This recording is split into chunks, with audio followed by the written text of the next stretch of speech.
So I'm asking you, one last time, to rise.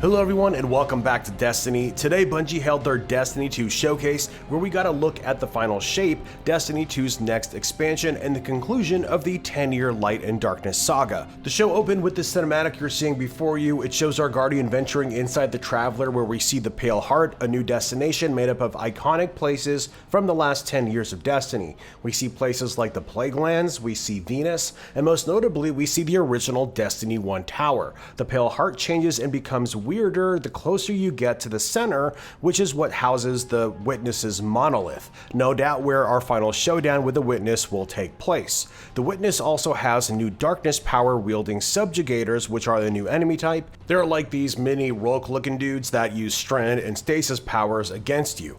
It has also been confirmed that the raid, not the campaign itself, will be the actual ending to the story of the final shape, so it looks like it should be pretty epic. From there we learned about some of the new abilities and weapons coming to the final shape. Sadly, we are not getting a third darkness subclass, at least not with the final shape, but in its place, probably for the best honestly, are new supers for the subclasses of light, at least a few of them. Warlocks will be getting a new solar super and aspect. The new super overcharges you with solar energy, increasing the recharge rate and damage of your abilities. It's very much a throwback to Destiny 1's Radiance super, but sadly no self-res this time. There's not a chance in the world that they would bring that back into Destiny 2. The super also increases damage for surrounding allies, applying Scorch to your solar weapons. The new aspect creates a solar soul buddy similar to Arc Soul. It shoots out fire that seeks out targets and applies Scorch, and it looks like it can apply quite a bit of Scorch because we see some ignitions in this footage as well. Titans get probably the coolest new super. It is for Void and it's called Twilight Arsenal. This is a ranged super that has your Titans summon these Void axes that you can throw at enemies. This then pulls enemies close to the axe before detonating in a volatile explosion. This will then leave behind the axes in sort of a relic fashion. You get 3 of these axes, so enough for your entire fire team to pick one up and go out and do additional damage to surrounding enemies. The aspect allows you to cast a huge shield that can absorb damage. The damage then charges up the shield, allowing you to cast it back at Void energy that does a ton of damage to enemies. Pretty cool. The Hunter gets a Blink Knife arc super. You toss a knife which then acts as a teleport point for you, allowing you to blink into a group of enemies and unleash a deadly attack. You can also do this 3 times as well, just like with the Void axe for the Titan, but sadly your teammates can't like pick up the knife or anything like that, although that would be really cool to have another layered super. All of these supers look awesome, and that Void axe is definitely going to get me to work on my Void Titan build right now. From there we can get a peek into weapons coming in the final shape. First is the instant unlock for the year, which is the fusion rifle Tessellation. This adapts to your current subclass element, meaning that it's the first weapon that can be adapted to stasis or strand in the energy slot. This allows you to be able to run a full stasis or strand loadout. They also teased Golden Gun the sniper rifle, a trace rifle which shoots the Traveler's light beam, and some of the returning Destiny 1 classics like Dragon's Breath, Red Death, and Kvastov.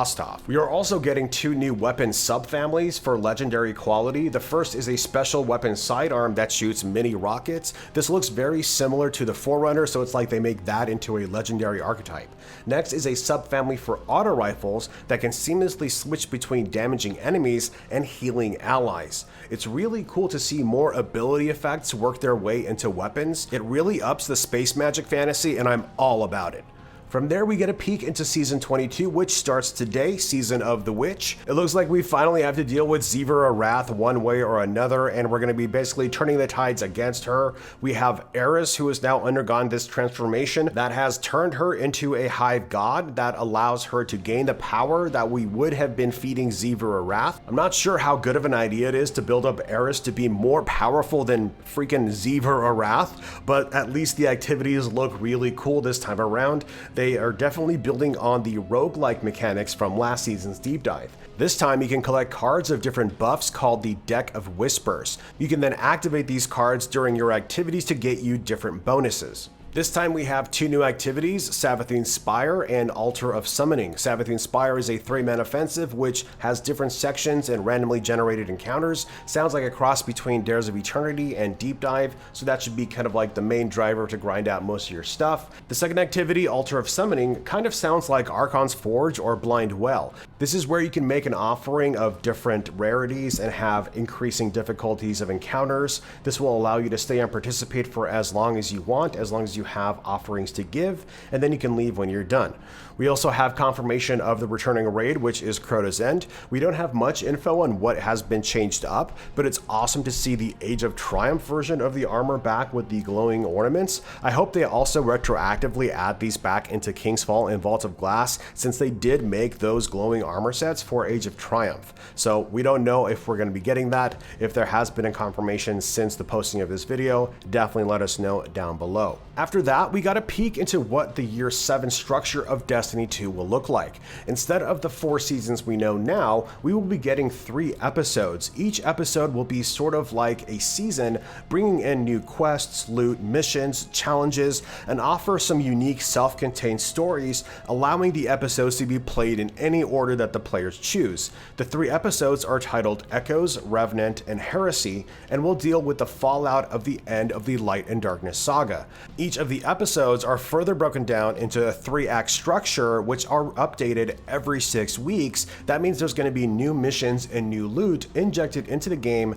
every 6 weeks. So it's not like we're getting a reduction in seasons down to 3, it's really more like we're getting 9 seasons throughout the year. The first one, Echoes, looks like it's Vex themed, and then Revenant looks like it is Scorn themed, and then Heresy looks like it's Hive themed.